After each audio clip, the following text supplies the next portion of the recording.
Hey, what's up? Eileen here. I just wanted to say thanks for watching this video today. Before we dive in, I want to let you know if you're looking to do 6- and 7-figure days with virtual events, head on over to acceleratemyrevenue.com or click the link in the description and grab a free ticket to our 5-day challenge.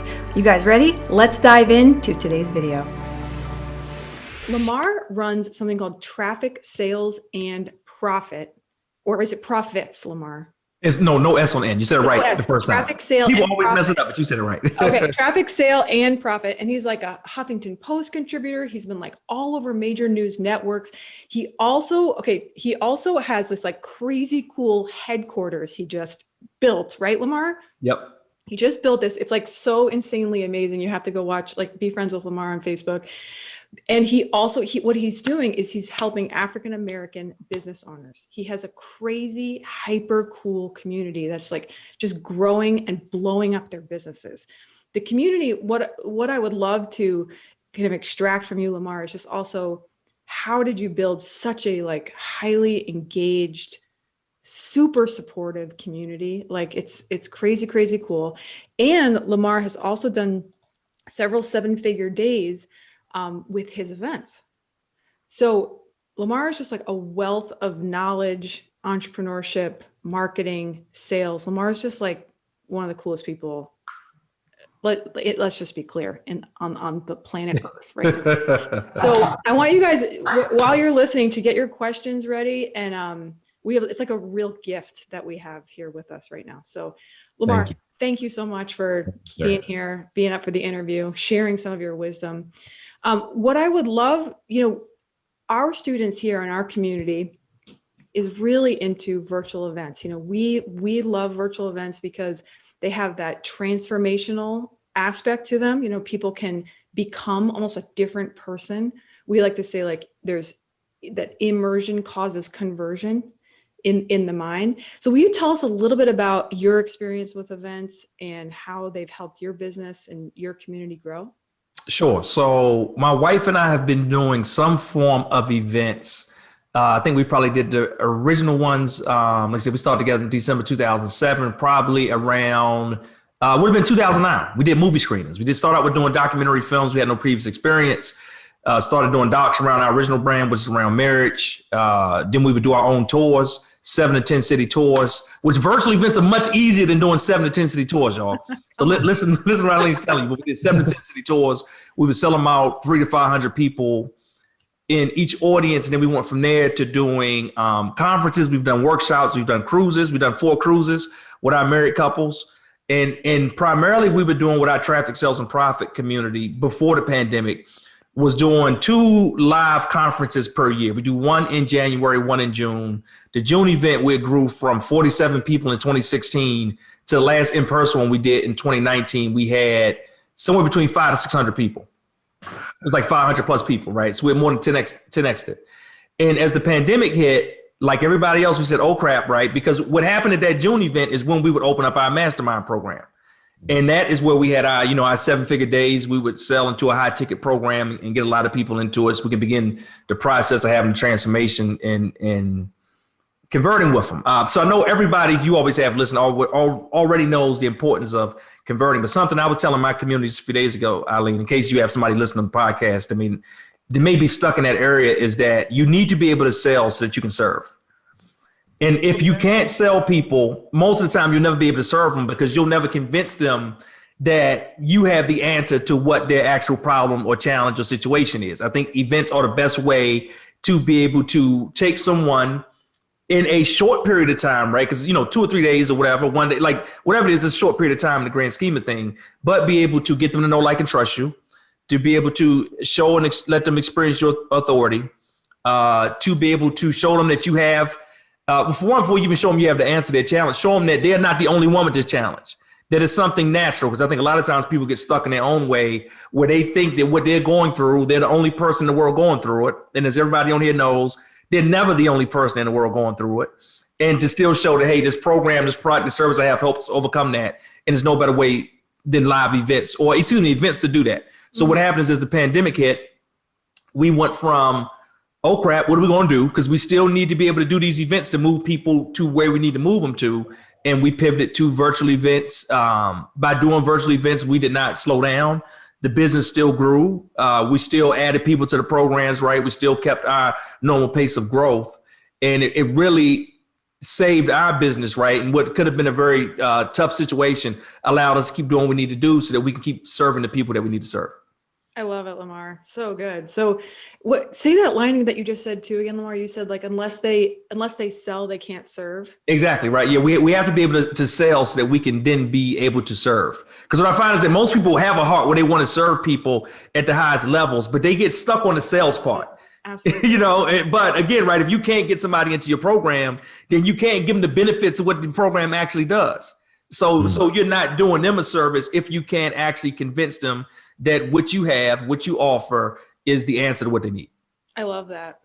Joe was just talking about how like we got to stick with simplicity and stick with the fundamentals. And so it's like I just heard from what you just said, like, unless we're selling, we're really not serving.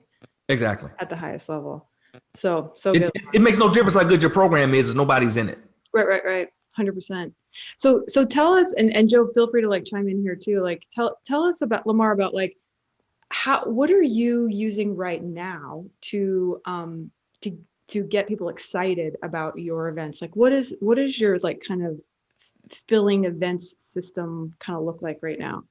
Sure. So a lot of what we do is what we did before. We just tried to change and figure out how to do it virtually. Okay. So, whenever we would sell tickets, and we got another event coming up, so we're actually in this process right now. Whenever we would sell tickets before, we had like a multi-step process to how we always would sell out our events. And we get pretty good. So where we would sell them out like, 2 to 3 months in advance, 5 months in advance, and we move to a bigger venue to be able to recreate the whole thing again. One of the most important things I always talk about is your sales timeline for how you sell tickets and what price points you sell tickets at. The very first thing we always do is we offer a pre-sale to people that have already attended an event, right? Always like the people that have already spent money with me are the people I'm always going to treat the best, the people I'm always going to respect the most, and the people I always give the most opportunity and benefit to. So by starting with those people that have already paid money with me, they've already experienced an event, I don't have to convince them what the event is, right? They've already experienced it. So I can start right there and say, hey, just for you guys, normally I'll do like a 48 to 72 hour sale just for previous attendees and say, hey, this is your chance to get, X, Y, and Z event at this special price that they want. Once we come out of that, then we'll go into regular early bird. And for us, we know the majority of tickets we sell will be sold during early bird. So that means that the most marketing, the most ad spend, like whatever we're doing, right? The most talk, the most hype, all of it needs to happen during early bird, because as the price keeps going up and up and up, then that the conversion rate goes down and down and down. So we get very specific on, like, Joe's cracking me up over there. I love this. I'm sending them hearts. I'm like doing heart emojis over here. Like, I love Lamar already. Please keep talking. Be careful. Like, I get hyped real easy. So, you can send me off the charts here in just a second. Hey, bro, I don't know if you know how it is here, but we just have Chatch up in here. Okay. So just do your thing. So that's it, right? So we move from early bird. Like I said, again, we know that we need to do the most in early bird to convert the most people, because after early bird ends, that's going to give us a pretty good view of how that event is going to trend, right? So we want everything. And then we also realize that the main time people buy tickets is right before the price goes up. So not only, right, what happens when we first put tickets on early bird, we're going to get all the people that immediately know they want to attend. They're going to buy right away. They've been waiting for tickets to go on sale. Now, during that period, we're going to be, pushing, promoting. We're showing videos. We're showing highlights. I'm doing lives, like whatever we can do to build buzz around the event itself. We're doing speaker announcements. And then knowing that, hey, that last, 1 week period before early bird closes is when tickets will move like crazy, as long as we're making sure that we're showing up and doing what we need to do on our end to make that happen. So that'll happen. And then we'll have at least 2 more price increases up. Again, right, the reason we do 2 price increases is because the main time people buy tickets from us is right before the price jumps. So we want to have more price increases in there, so that gives us a chance to sell another bulk of tickets along the actual way. And if I could add one more thing, Eileen, a big mistake I think people make around events is I think people put too much stock in, especially people that are new to events. They put too much stock in who's speaking at my event, right? I'm talking from an organized perspective. Good. And what they think is, hey, I got to get this speaker, I got to get this person, I got to get that. And for one, you make your money from an event when you first plan it. And too many people will plan an event and set themselves up to fail, whether it's virtual, in person, whatever, because they've created a budget with speakers and people like that they actually can't afford. So sometimes I've seen people have budgets where if they sell everything they got, they still won't make the money back on what they've done. Now this is the benefit of the virtual events, because that drastically cuts, the hotel budget out, food and beverage and things like that. But I'm still cognizant of that. And then the other thing I'll share with that is that the reason I say, speakers and all that thing are important. What most people don't realize is that the reason most people buy a ticket to your event is because of you, not who you got speaking there. It's because of your community. It's because of the relationship you've been able to build with them, right? It's because they want the information that you have. And when you really focus on that community piece of it, right? If that's not a focus, it should be for everybody. When you focus on the community piece of it, most of the time, right, through our old marriage brand, through the business community we run now, we can sell out seats before we even announce who the speakers are. And that gives us a lot more flexibility. It gives us a lot more time to do planning and things on the back end, because now we have a community of people that say, hey, we trust that you'll do an awesome event. And I just need to be at that event, right? So it doesn't matter. It's not like who's your keynote and I'm waiting to see who's going to speak and then I'll figure out if I'm buying my ticket now. It's no, I know what this community does. I need to be in the room when those things happen, and I'm ready to pay my money now to ensure that by the time you announce all the speakers and things, those tickets will move and people are going to be there. But I want my seat. I want my access at this point. Powerful. Love it.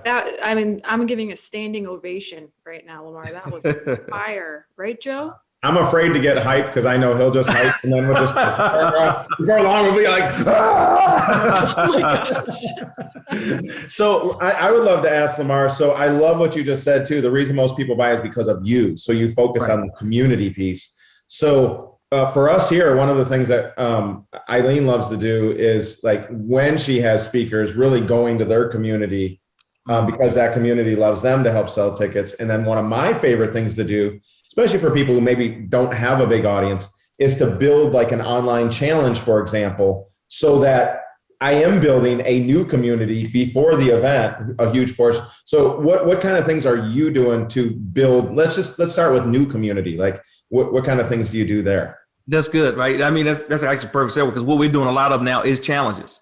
And we're doing a lot of challenges to push people into like our continuity membership program and things like that. But again, right, what does that do? That helps that when we're ready for conference time or we're ready to sell events, we got more people in the group that primarily were not there before, right? We run a free Facebook group, so people are in, and then we build community there. Then we move into the events and things like that. So that allows the door, right? When I talk about community, is three things always say leading to community.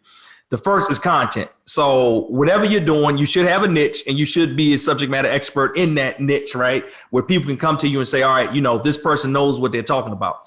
So we do content, right? Now it can be video content, it can be written content, it can be questions and prompts. But when people come there, they love the content that we share. The second thing is consistency, because I think another pitfall that people fall into is they don't show up until it's event time. So all year, right, these people haven't heard from you, they haven't seen you. And if you're just starting when it's event time, you essentially are restarting from zero every single time. And people have to, regain the know, like, and trust. And you're making the assumption that when you're ready to start, Facebook is going to show the people that were there before who you are again. That Instagram is going to, like the way these algorithms work, you have to be consistent in your presence in front of these folks. So like I said, when you're ready to go, you're kind of ready to go. And then creativity, right? Like, what can we do that's different from other groups? How can we speak to our audience, right? Like, how can we show up for them in a way that's different? So then when we pull together our content, consistent creativity, to us, that's what actually builds the culture inside of the group. So we're doing a lot of online challenges where we run we've been truncating down to 5 days, but normally we're doing 7-day challenges. Then now we position into 5. Again, it builds our authority in the group. It shows our subject matter expertise. It builds a lot of community, because like Joe talked about, like, we got all these people coming in, but one of the things we do is we tell them, hey, link up with accountability partners, right? Find somebody in the group that you can support and take this journey along with. And they do. So now just within a few days of joining the group, they've seen me teach, right? So they're like, okay, this guy's know what he's talking about. We've given them actionable things to do in homework. So just by being intentional about their business, they're getting more results than they normally get because they're normally not as intentional. They've linked up with other people in the community through the accountability groups. And the accountability groups is not something that we manage. So it's not another task for us. Us literally just saying, hey, here's a thread in the group, right? And link up with some people that are doing the challenge and get along with them. And when we go live every morning, tag them and see that they're here. When you post your homework, tag them and ask them if they did their homework. If they didn't, show up for them, right? But it's kind of creating more of a culture of community and consistency around everything as well. And then out of those challenges. Oh, hold up. I'm sorry to interrupt you. Did you hear that? Woo! I just caught me some gold in there. So you, I love that. So you have them find an accountability partner. And then when they post their homework or the task or the thing they were inspired to do from the content, they tag the partner to see if the partner did it. And then the partner's tagging them. And so real community, real accountability is being built from day one. Yep. That is beautiful. That is genius. Something else we do to piggyback off of that same piece is during the length of our challenge. So we just wrapped up a 5-day challenge a few weeks ago. So during the length of that challenge, we'll also do something that I call MEPs. So instead of MVPs, most valuable player, I call them MEPs, most engaged players. And during the course of that 5-day challenge, we actually, at the end of the challenge, will give a set of rewards to members that are the most engaged during that 5-day span. So what does that mean? It means they show up live on the challenge every day. If they can't show up live, they watch the replay and they comment, as if they were watching live. I'll do some like Q&A night sessions. They show up on the night sessions. They do their homework and post it, but then they also comment on other people's homework that gets posted. So what does this do? This drastically drives up the engagement, in the group, where we'll have, on certain days, right, we'll have like 50% of the people inside the group have posted or engaged with something, which is huge, right, with Facebook and the way the algorithm works.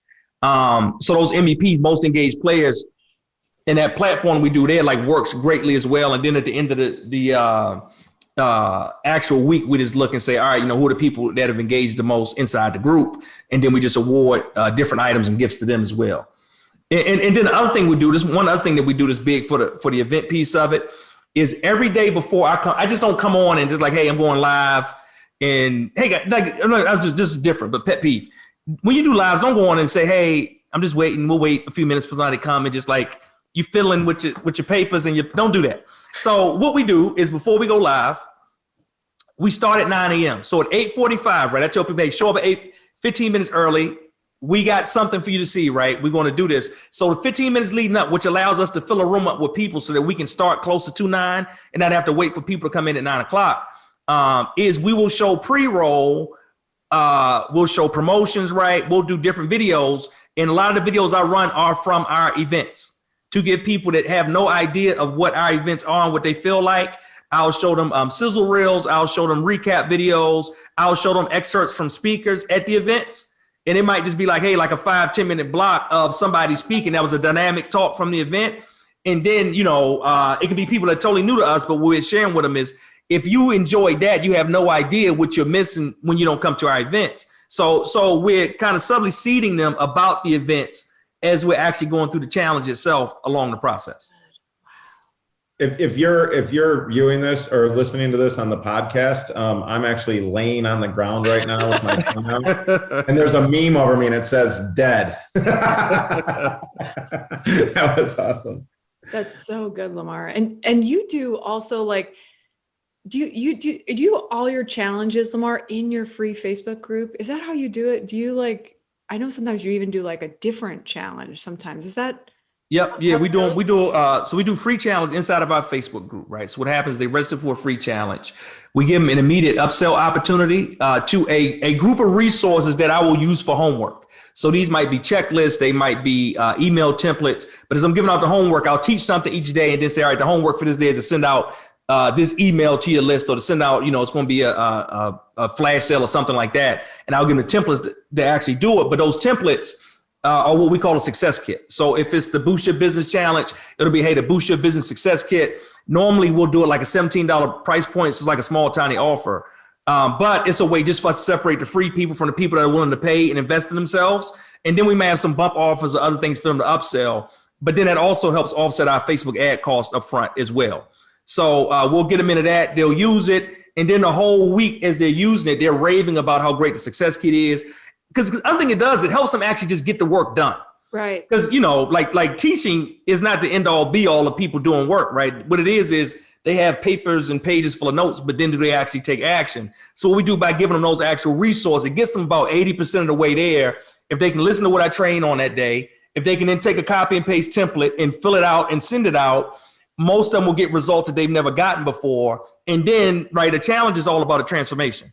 So if I can give them a transformation from day 1 to day 5, and they say, you know what, I've done things I normally don't do. I've gotten results I normally don't get. The logical thing they'll talk about and they'll ask is, what's the next step? And tying it back to events. If I know that you were able to teach me something that I didn't know before, if I know that you were able to get me results that I didn't get before, and if I know that I'm now part of a community, and I know that this community is different, y'all, there are a million communities between like Facebook and Instagram and Clubhouse, like it's a million communities. How can yours stand out? So if I know I'm in a safe space, why wouldn't I want the next step? And the next step for a lot of you on here is your virtual event. So the challenge is the perfect setup to actually making that happen. Powerful, Lamar. Eileen, I love how Lamar, he said it multiple times. I hope the rest of you who are listening are catching this. He keeps using the word community. It's so important to you. It's almost like that's really what you're selling. And I feel like a lot of times, at least for me, I always think about selling the end result. But community is like a really big piece for you. How would you speak to selling the end result versus selling the community? How do you think about that? I think they go hand in hand, because this is what I found is that when you can build community, right? I mean, a lot of your listeners, folks on have probably heard or read Blue Ocean Strategy, right? Mm-hmm. And the difference between that red, like the blue ocean is the ocean where the community is at. Because if you can build a community, that's the difference between you competing with everyone else in the world and you not competing with anyone else but yourself. And how can you just make the product and service that you offer better every single time? That's like, I have no need to spend the budget somebody else may have to spend, right? I don't have to advertise and do different things that other people have to do, because what I do have is a group of people where I show up on, again, consistent, right? I talked about that word consistency. I show up on a consistent basis for them, in front of them, so that when I'm ready to actually activate into an event, into a challenge, no matter what else it is, they're already, ready, willing, and able to do it. And on top of that, when you build community, those people become your best ambassadors, because they go out and recruit other people and bring them back into the community for you. Did you all hear what he just said? Because I personally, you know how I teach everybody, like guys who's here in the room, and Eileen and I are always like, hey, you want the dopamine drop? There's like, people have the, aha. I just had that from you, Lamar. Thank you so much. I think you just made me like at least $5 to $10 million with what you just said. I think what you said, and I want to make sure I'm understanding, I think you just said that when you think about results, right? For example, a lot of people could get whatever result that you're helping people get. Definitely. And so that means there's competition, and that means it could be a red ocean. But what I think I just heard you say, that I've never had this thought in my life, is that because you build such an outstanding and unique community, it is the community that is the differentiator that makes everything that you sell blue ocean, because they can't have your community. Definitely so, right? I said, there are a million people that teach what we teach, but nobody can teach it how I teach it. Ooh. Because I'm me, right? What does that mean? That means I'm authentic to myself.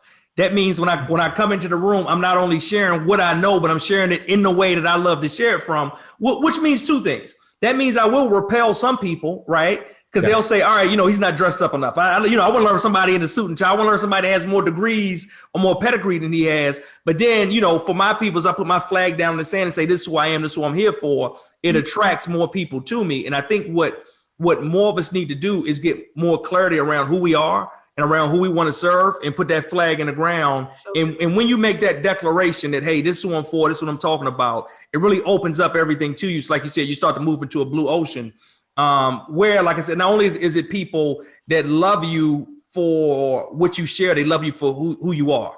And as we tie it into events, like I said, I don't think there's ever been an event that we've done, conference, workshop, event, virtual, online, offline, whatever, where we had all the speakers lined up before we started selling.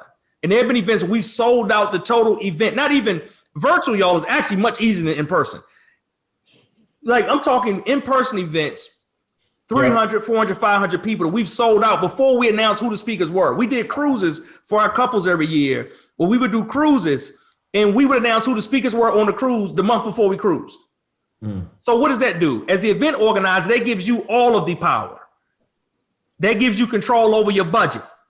That gives you, again, right? That gives you trust because these people trust you. They trust. It's not so much about who's going to be there. All they know is, as the event organizer, I trust the organizer enough that they will take care of me.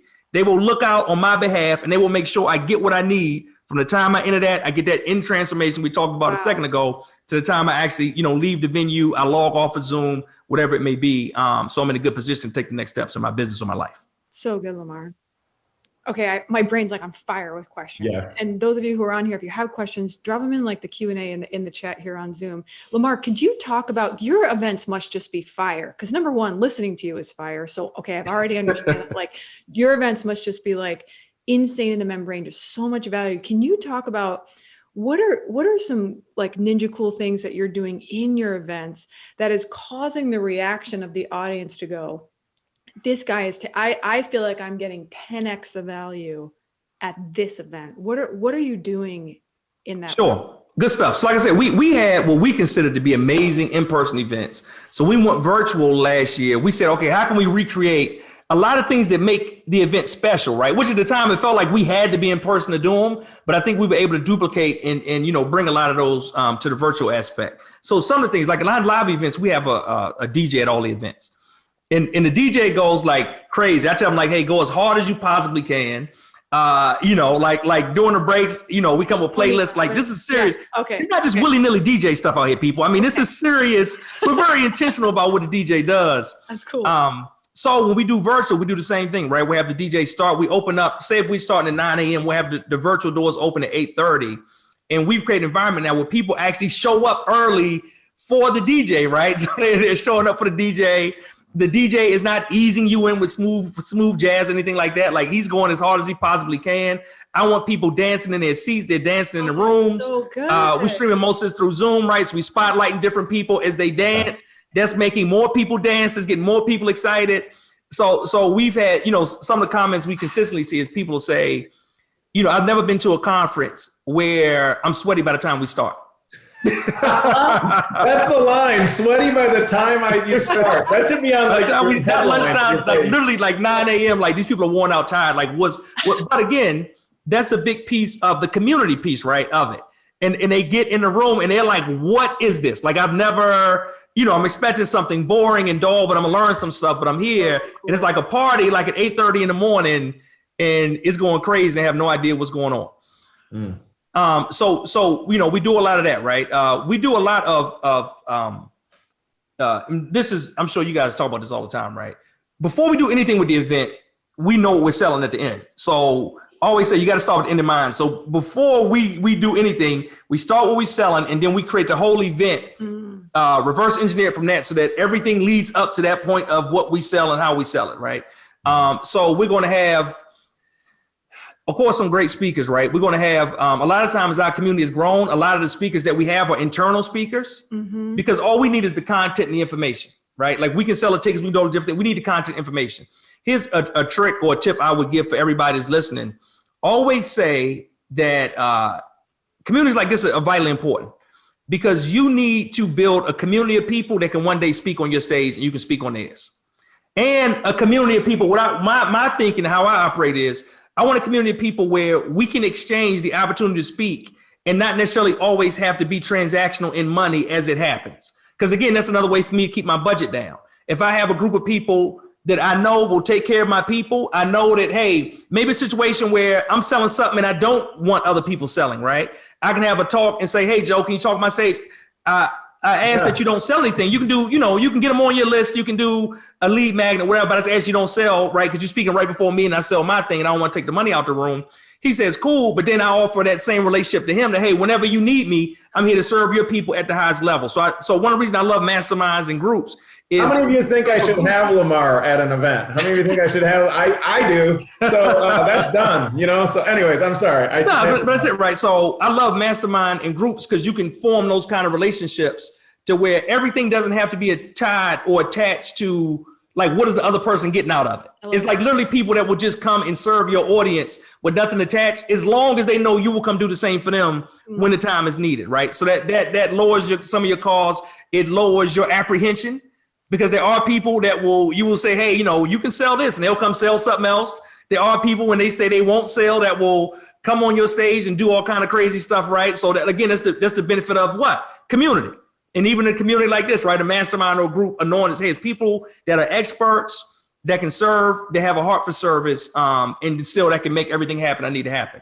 So, we're going to have great speakers. One of the things that we had to start doing is, at the virtual events, people miss the live connection, because we do a lot of live connecting at lunch, at dinner, in the lobby, over time at the bar, right? How does all that happen virtually? So we definitely, the first time we tried breakout rooms, and we had like room for 1 or 2, because I said, if this doesn't go well, it's going to go well bad, right? People just going to be in the room, nobody talking to each other. But when we did it, they actually loved it and requested us to make sure we had more time for breakout rooms. So something we've had to do is, we've had things virtual, is pull in time, not just for, the speaker to speak, but strategically throughout the day, we have different opportunities for breakouts. So the attendees themselves can get together. And what I learned is they find that's the premium moment where they can build connection in and of themselves and find out about the other people that attend. Because again, that's one of the differences between the in-person and virtual. I might bump out to somebody, at the soda station, or while I'm getting a cup of coffee, but how can I do that in a virtual space and make that happen? So those like breakout rooms have been major. We've had to incorporate those into the actual flow of our event. And then the other thing that we did on offline as well, that we brought online, is how we structure content. So one of the things that's special about our event is that we don't do short sessions. So most events right now have like 30 minutes. They have like these 30-minute speeches. And any like speaker that's a trainer will tell you, they may not say it publicly, they don't want to hurt your feelings. They'll tell you, like, I don't like speaking for 30 minutes. Because in 30 minutes, you just get, look at yourself. I was like, no, don't do it. Like, you just cannot, you can't do, like, you need to in that time introduce yourself so people care about, why they should care about what you're saying. You need to be able to actually share the information. And then the big thing with us is we always make sure we have time for Q&A. And when you're doing like 30-minute sessions, like a lot of people do, either you're doing a session and there's no Q&A, or you're doing a Q&A, but you haven't had enough time to actually teach everything you need to teach. So we make sure that every session at least is an hour. What that does incorporate at least 45 minutes of training, 15 minutes of Q&A, so that the people get real meat and they get their questions answered. And then the last thing I'll add, I feel like I've been talking for 50 minutes here. The last thing I'll add is that at the end of every night, this is something else we did in person that we've taken offline. We do something we called TSP After Dark, right? So we do traffic, sales, and profits, the brand TSP. So we do TSP After Dark. And what we do in person, now we do it offline, is at an event oftentimes. So Joe and Eileen, they've spoken all over the place, right? They'll tell you no matter what, it's times when they're speaking, they're burning up the stage and time is up. But people want more, right? And normally, like, people want more, they can't get more. And people like, I wish, like, how many times you've been to an event, you say, I wish I could have heard more from that person, done more with that person. And those after dark sessions, we'll basically have like an hour and a half, a 2-hour block. Normally it's a 2-hour block. And what we'll do is the first half an hour is us just doing aha moments, right? So again, that's giving everybody the chance to kind of go through the transformation together, to hear, a lot of times when people hear other people's aha moments, that'll remind them about something that was great in that day that they may have forgot about and not taken advantage of. So you've seen that a lot. So we'll do aha moments for the first 30 minutes or so. And then the next hour and a half, we may go back deeper into something that we didn't finish earlier that day. So if we're teaching funnels and all this other stuff, and it's like the room just still isn't real clear about it, we'll say, hey, we'll throw 30 more minutes in tonight going deeper in it. Massive value. People love it. They go crazy and they can't get enough of it. The other thing we'll do sometimes, right, with the speakers. Now, if you just have like random keynotes from, Nova Scotia or something that don't know you, they come speak, they get their check, right? They get onto the Zoom, they get off the Zoom. Again, when you have like your mastermind co-members in your community there, it's easy to get them into the night sessions. So a lot of times they'll speak and they'll say, hey, I had one of my email copy guys, and I had an amazing woman that does communication, right? We did this one night, and they say, hey, we'll come back tonight and we'll critique people's sales pages right there on the spot. I'll critique people's pitches on the spot, right? Amazing extra value. This is something we did like 3-4 years ago. People still remember and say, well, that one time you did the conference and Donnie broke down my page, right? I'll never forget that. Or they told me that I was making the wrong choice. Massive value. And then the other thing we do is now we've started promoting our mastermind members up to do some of those Q&As. So again, it gives them a chance to kind of be on the stage in front of people. People see the caliber and quality of people that we have in our actual mastermind program.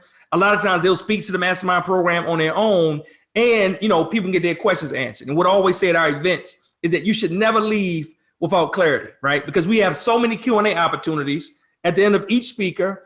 At the end of that night, when it's just open general Q&A, you should never leave with a question in your mind.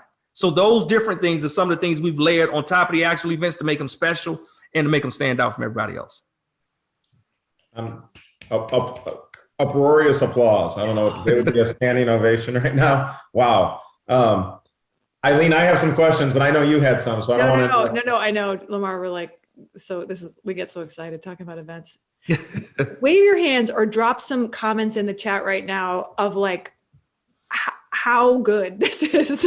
I mean, I don't know. I've got like a page full of notes. Okay, Joe, let's toss it back to you for some questions. I want to be respectful of your time, Lamar. I don't know how much time you got. Go for it, Joe. I'm good. Let's go. Yeah, my first thought is I'm hearing these the TSP After Dark. Yeah, so good. Absolutely.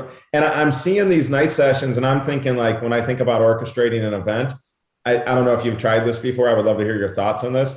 But my thought is, like, have the speakers a part of the offer. And so it's like open loop, giving them more time with those so that they want them even more. And then the day two or whatever your pitch day is, it's like they're now part of the offer and people are like, oh, so it's like you've got multiple reasons why they'd want to join. Yep. And I tell you what, we'll do a lot of times at nighttime too, we'll make those implementation sessions. So if it's something we teach and we want people to actually go through and actually do it, right? So they leave what they feel like they leave. It's important for us at our events that people feel like they leave with something done. Because again, right, most people go to conferences, they have pages and pages of notes, but what do they actually get done? So if you can make them feel like, man, I got something accomplished, it's a lot easier to get them into your program, your product, your service, whatever it is you're selling. Because again, they say, if I only been here 2 or 3 days, but I got this campaign done, but I got this sequence done, I got this framework built out, and now all I have to do is implement it. What would happen if I work with this person for the next 3 months, 6 months, 12 months? Yeah. It'd be an exponential impact on what I have now. So that piece about like people literally getting something done and not just all notes is huge. Okay, I love that answer. Thank you. My second thing is, it sounds like you do such a good job on the front end with community, and like you've got this highly engaged, connected group, and they're loving it. How does that translate for you on sales? Because if they're loving this group so much, the thought or concern, I think, for some people in the room might be, well, if community is so good here, why do they want to buy community at, say, the mastermind or high-end coaching level? What do you see happen there? Like, does that just make them want it more, or does it affect sales? Great. It definitely makes them want it more, right? Okay. There's like a running joke, because this comes up all the time when there'll be a new person in the group and they'll speak to one of our mastermind members, for example. And, the mastermind member say, hey, you know what? Because they'll say, like, one of the greatest benefits of being in our programs is the Facebook group. And the person said, well, I'm in a Facebook group. And they say, nah, you're not. You're in the other Facebook group. You're not in the mastermind. And they'll say, nah, I'm in a group. And they'll say, no, there's the group and there's the group. Right? Yes. So that's something that as I'm talking about, and when I open up our mastermind, I'm talking about the program. I'm having to draw out that, hey, again, if you think that you had amazing value in this thing that's over here for free, right? These are the differences. And I'm glad you brought that. I will point out, like, hey, in this group, you post stuff and you hear answers from the community. In this group, you post stuff and you hear answers from me. You hear answers from, these businesses that are on stage. Because now, guess what? These mastermind members that I have spoken on the stage. Mastermind members I have spoken in the After Dark and answered people's questions. So they're not just impressed by me, but they're impressed by the people in the program overall. And when I talk about, okay, because like most of those comments that those people have, once they move into the group, a lot of them stop engaging or answering questions in the main public group because it's a different level of conversation. And for the people that want that different level, so again, it's not so much that they even see all of it, but again, in their mind, it's just, okay, if this is what I'm getting for free, what is behind that wall? And then when they get behind the wall, we deliver. So good. So good. Eileen, can I ask him 2 math questions real quick? Yes. Eileen hates math questions. No, I'm learning to love it, Joe. Let's be clear. So you've done lots of live in-person events, hotel rooms, conferences, I don't know, wherever you're hosting those at.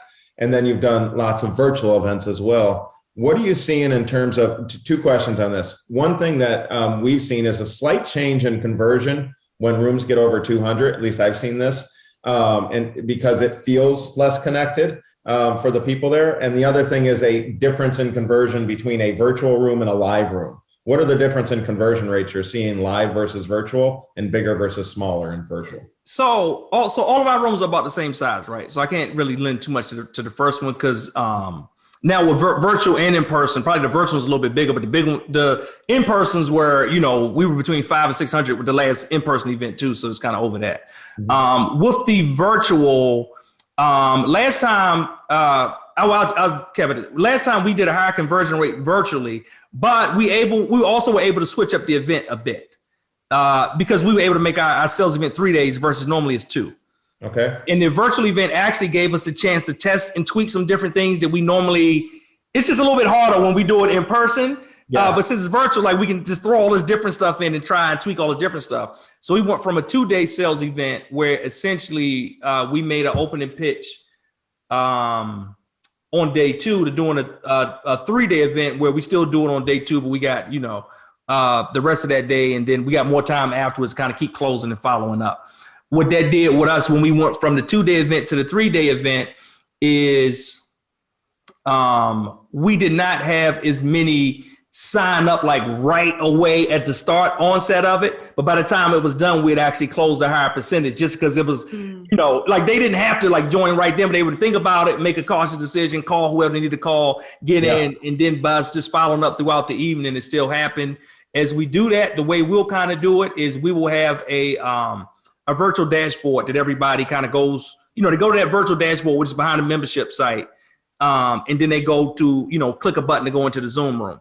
So once we actually open up registration for our programs back on that dashboard page, we will have a link that is a straight Q&A Zoom. So it's always like somebody on that separate Q&A Zoom for people if they got questions and such. They can come on as a group, they answer questions. But if you need like to talk to somebody individually about payment plans or, hey, does this fit for me because I think I'm so different, then, we'll direct that to one of our team members to follow up with a phone call and actually make that happen. We'll have, we use an app called Talk2, TAWK.TO, right? Which is, and again, TAWK.TO. And what it is, it's a live chat tool. So we'll have that on the pages. So if people have questions, because everybody's different, right? Some people feel a little funny about coming to a Zoom and seeing the other people there. So they can live chat us if they want. They can email in to support if they want. But no matter how they want to contact us and get questions, we want to answer those questions and make sure they kind of have what they need so they can make a decision. I'll be honest, in open transparency, one thing that we're still trying to figure out is normally with our program, like we funnel people in through, this is the community piece. I feel like I'm community y'all to death today. So good though. But one of the things is actually we don't take people off the street for our program, meaning it's not just like, hey, a link and you can join anytime. We actually funnel people through our event into the program. For us, it's just created a much better quality of person in the program because they totally know what we're about. They totally know our experience. They know our vibe. Yeah. And, it's been times when, I have a client that's featured in, like say on the Forbes website, Entrepreneur or something. Somebody will just hit me and be like, hey, I want to sign up. But whenever those people just kind of come rogue, they end up being a headache one way or another, right? Like one way or another. So for us, like we almost indoctrinate them by bringing them into an event and then, getting to where we need to get to. The last time we opened up our program, I feel like we need to do a better job of that because I didn't see people didn't all the way have the same connection they would have at the live event with us. So they still join. We still close. We got them into the program. But a lot of the always say, and this is another good piece about community. With community, a lot of times what you build up front, the people respect you in the process so much that they trust the process a lot more. Wow. And as most people know, like when you sell like a higher ticket thing, like the more they trust the process, the easier it is because they'll just do what you tell them to do. And then at the end is when they get the results versus like, hey, I need to see the whole thing drawn out before I figure out whether I want to do it or not. Or hey, I did the first step and it didn't work. So now I'm shaky about whether I should be here and if this is the right. investment for me and that type of thing. But as much as we can, get them to believe in us and say, hey, we've done this through testimonials, through results, by literally just, what we've done as a community, and it'll work for you too, if you follow the process and walk it all the way through. So good. Lamar. Yeah. All right, let's give it up for Lamar. So much gold. Joe, I'm sure you have more questions. I just know I want to open it up to the group too. If you have a question, Lamar, do you have a few more minutes? Maybe. Yeah, I'm good. I'm good. Right? Yep. Okay. Thank you for all this, by the way. I know, like the DJ, the night, the after dark sessions, the Q&A room off the virtual. I'm getting so many good ideas. So thank you, Lamar. So if you guys have a question, I would encourage you to now is the time. Lamar's with us. Hit him up. Do you guys if you have a question, kind of okay, go for it, Jorge. Lamar, thank you. This is great, amazing value, liquid gold all over. Thank you. You're now at a place where your business is kind of mature, right? But what would be your advice or tip for like when you started? What were some of the mistakes that you did, and what tips and nuggets can you give it? Question.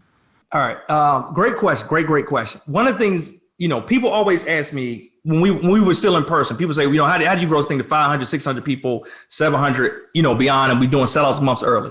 And what I tell them is that we were able to get to 500, 600 people because we didn't quit when we had 50 or 60. And one of the main things I see happen is that when people don't hit whatever that goal is right away, like our goal for our first event was, I wanted 200 people in the room.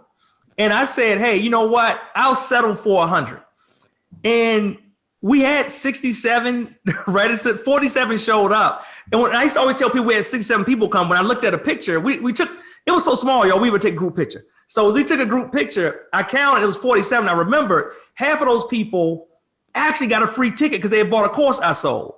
So it might've been 20 it paid. It was like, maybe 30 or 40, they got a free ticket. All those people didn't even show up. But the main way we were able to keep growing is because we were consistent. And we took that. So every time we do an event, online, offline, challenge, or whatever, we meet afterwards. We talk about what went right and how can we double down on that. What went wrong, how can we get rid of that and improve it? The other thing I'll say, Jorge, is one of the secrets to our success. I don't think I ever told anybody this before. I don't talk about a lot, but I'll talk about it here for Eileen, right? Was the consistency in the limited time frame between each event. So at our very first event, at the end, I stood, to the side before I walked up at the end, and I said, this is amazing. People are going crazy. But I said, you know what? It feels like if I wait until next year, it'll be too long. And what happens is whenever you do an event, right, it's like a roller coaster. People at the top of that roller, they got their arms up, they're ready to scream and yell. This has been the most amazing day, 2 days, 3 days, whatever, of my life. I'm in a new program. I want to get in a new program. I'm gonna get in it next time when I can afford, whatever it may be, right? But what happens is the further away they get from that event, that roller coaster is coming down. And all of the energy from the people, the energy from the room, the nuggets that you gave them, right? They get back and they back in school. They back with the kids. They back with a spouse, right? They back with family. Like all of this stuff is going on. Life drags them back down. So what I often found is that even when people have a great event, right? If they're doing them annually, at the peak, people are excited. By the time they get to next year's event, these people have totally gone off the rails, right? So one of the things we did, that was a big key to our success, is we spaced our event 6 months apart. So again, we did the first one in June, and then we say, hey, we're coming back in January with one. What that allows us to do is essentially we're always in a sales cycle for an event. Because as soon as we come out of event, guess what? We're already promoting the next one. And actually, to speak with Joe almost got me hype about earlier, at that, I tell people, there's no better time to sell the next event than at the event you're at. So if you string together events like we do, when we're coming out of June, the very last thing I say at June is, guess what? Registration is open for our January event. This is your chance to get tickets, a special price, only 72 hours, right? Only available this weekend. And I want to support you guys for showing up. Y'all are the most important to me because you've already proven that you're willing to invest in me. So I'm investing in you. This is the best price you'll see. And you got until 11:59 p.m. East time, Monday night or whatever, to get a hold of these before we go early bird. Early bird, the price will be higher. What that allowed us to do, the last time we did an in-person event, we sold almost 200 tickets pre-sale that way. Another thing I'll say, right, one more nugget for Jorge, is, right, because with our bigger tier programs, these people get tickets as part of fulfillment to their event as well. So when we're doing events, if we can pre-sale 200 tickets, our mastermind clients might have like another 200 tickets. Now we got a membership site. I got to tell you about the membership. If we got time, I got to tell you about what I'm doing with the membership site. Because that's what now. Yes. But literally, we could, between pre-sale and our mastermind program, we could go into early bird with 300, 400 seats now already taken. So literally, we could get there and have like, hey, only bandwidth available for like another 300, 400 seats. And we can get the early bird 50% sold out. So again, you talk about moving events. What moves events? Scarcity, right? Limited amount of seats, limited amount of time for you to get your ticket, limited amount before, the price goes up or whatever like that. So it's a huge scarcity place. That's how we've been able to sell out events, sometimes 2, 3. We had one event we sold out 5 months in advance before we moved to a bigger venue to make it happen. And then the last thing I'll say about the membership piece of it, we have a continuity membership program I talked about before.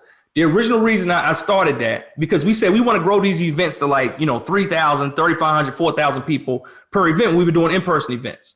Online and virtual, it'd be even easier to do this because you get so many people. Since we've been doing virtual, so many people have said, Lamar, I've always wanted to come to your events, but I'm a caregiver for my parents.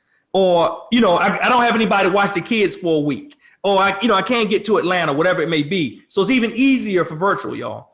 But one of the things we said is, hey, it'd be great if we had like a way for people to kind of just pay into the conference. So they already, wanting to come. They ain't got to drop like 500, 600, whatever. They can just pay into it. But I say, I don't want to do like layaway, for the conference. I don't want to break it into payment plans. I just want you to pay me and let's be done.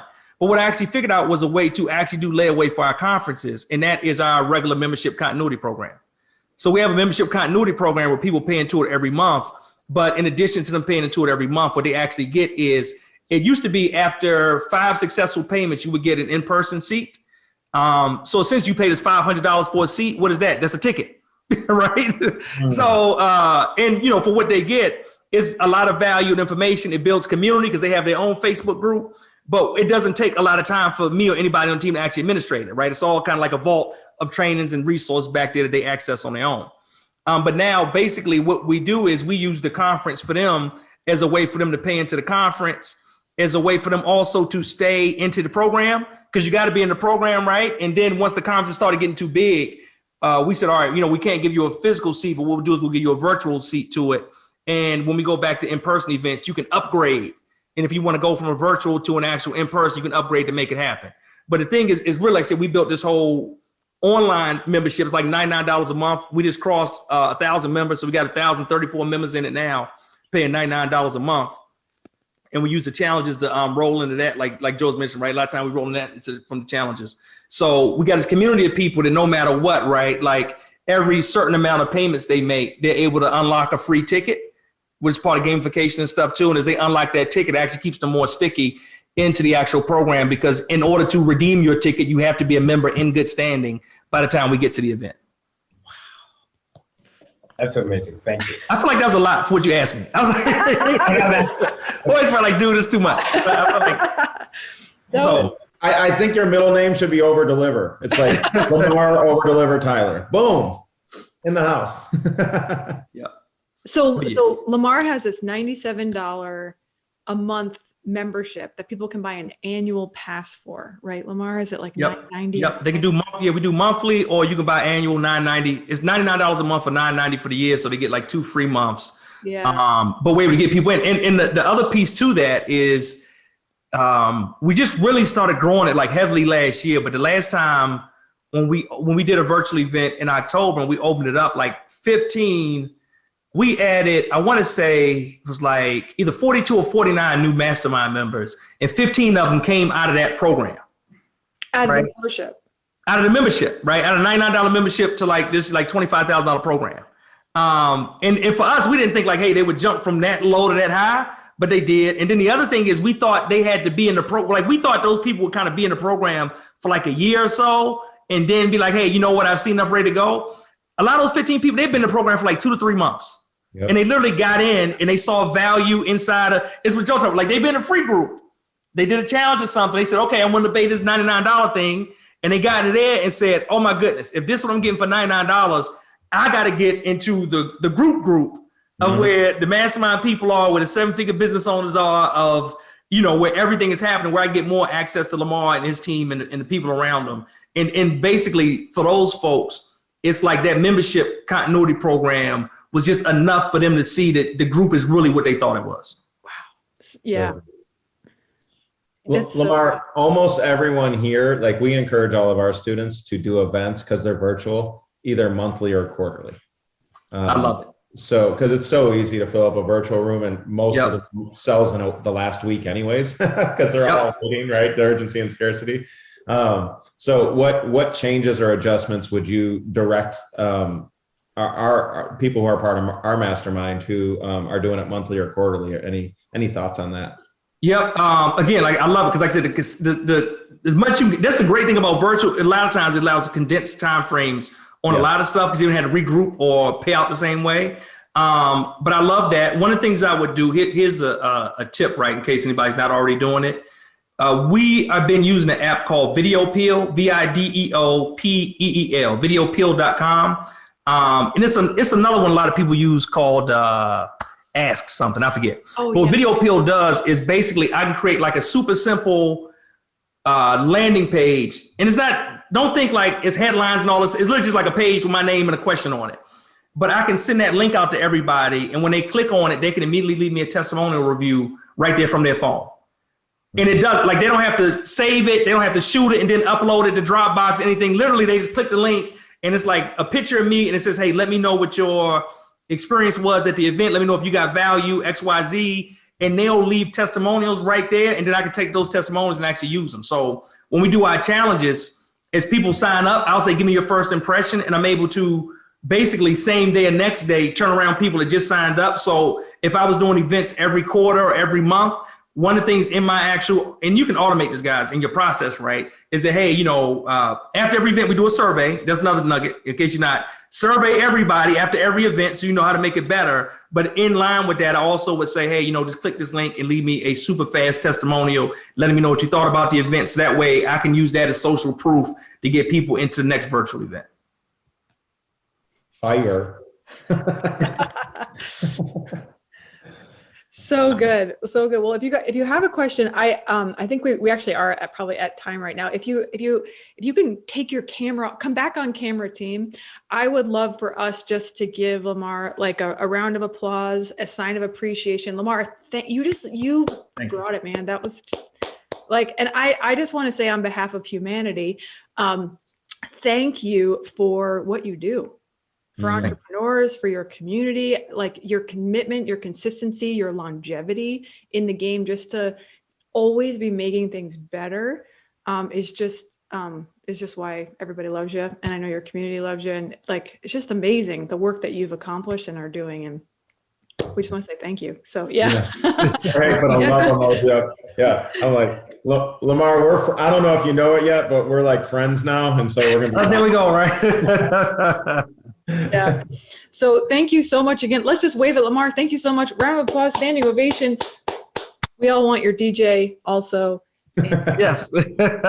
Hey, and my DJ is, I will tell you, anybody let him know, he can play any kind of music. He's Panamanian, so he can play from hip hop to rock to R&B to Latino, like anything. The dude can play anything. Yeah. Just let me know. Lamar, is there anything our group can do for you to help you? Because you've given so much here today. How can we serve you? That is a great question. That's the one that stumped me, right? It has something for everything. No, I mean, you know what I would say is not even so much to help me, but it's to help each other, right? Value in a community like this, like I touched about it briefly before, just value the relationships with all of the people in it. Because I know a lot of times you come to a community like this, it's easy to say, hey, Joe and Eileen are amazing, and I saw them on the stage, or I saw them speaking, or I was on a webinar, and get attracted to them. But the amazing value is really when you get attracted to each other and you form these relationships to where you can show up to serve each other. So if I can ask anything, it's really just like that, right? Like be cognizant of that, show up to, share with each other. You can follow me on social. I'm just at Lamar Tyler everywhere, LamarTyler. And again, I mean, this was amazing. Thank you so much, guys, for having me on.